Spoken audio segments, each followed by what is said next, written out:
আজকে আমাদের তৃণমূল কংগ্রেসের পক্ষ থেকে মমতা বন্দ্যোপাধ্যায় এবং অভিষেক বন্দ্যোপাধ্যায় আজকে ডাক দিয়েছেন রাস্তায় নেমে উন্নয়নের যাত্রা। সেই উন্নয়নের যাত্রা নিয়ে আজকে রাস্তায় নেমেছি। অসংখ্য তৃণমূল কংগ্রেস কর্মী, মহিলা, পুরুষ, যুবক সবাই একসাথে মিলিয়ে আজকে রাস্তায় হেঁটেছি। রিকশা থেকে শ্রীরামপুর বটতলা অবধি। আমরা চাই আমাদের উন্নয়ন যাতে অব্যাহত থাকে।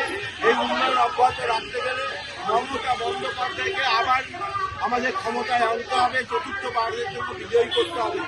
কিন্তু মাঝমাঝে বিজেপি সরকার তারা ইলেকশন কমিশনকে নিয়ে প্রকৃত নাম বাদ দিয়ে যাতে আমাদের যাত্রা আটকাতে দেওয়ার চেষ্টা করছে, কিন্তু সেই গুড়ে বালি এটা কখনোই সফল হবে না।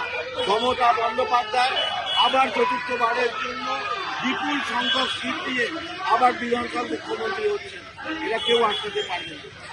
কি মনে হচ্ছে আগামী বিধানসভা ভোটে এসআইআর কি কোনো ভোট ব্যাংকে এফেক্ট ফেলতে পারবে?